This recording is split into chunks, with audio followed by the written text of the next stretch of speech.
The Warriors tie NBA history, the Thunder snap the Mavericks' winning streak, and frustration in the Clippers' locker room. All that in Sunday's 4-3.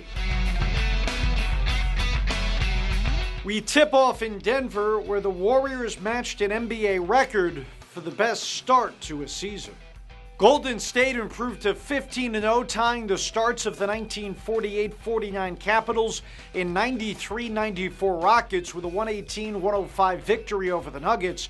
Klay Thompson scored 21 points, including a three-pointer in the second quarter that put the Warriors up for good. Stephen Curry, who rested the entire fourth quarter, added 19 in the win. We'll now transition to Oklahoma City, where Russell Westbrook's double-double helped the Thunder sneak past the Mavericks. OKC rallied from a double-digit third-quarter deficit thanks in large part to Westbrook's 31-point, 11-assist performance. Serge Ibaka added 16 points and 9 rebounds for the Thunder in the 117-114 win. Darren Williams led the Mavericks with 20 points as their 6-game winning streak was snapped. We'll end in Los Angeles, where the Clippers fell to the Raptors 91-80 for their third consecutive loss.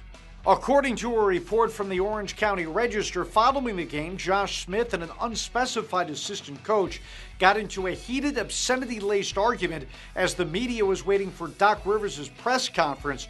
Rivers downplayed the incident, saying, "It's like any locker room after you lose and play like that. Guys are upset. That's about it." End quote. The Clippers have lost 7 of 9 games, including a loss on Thursday when they blew a 23-point lead against the Warriors.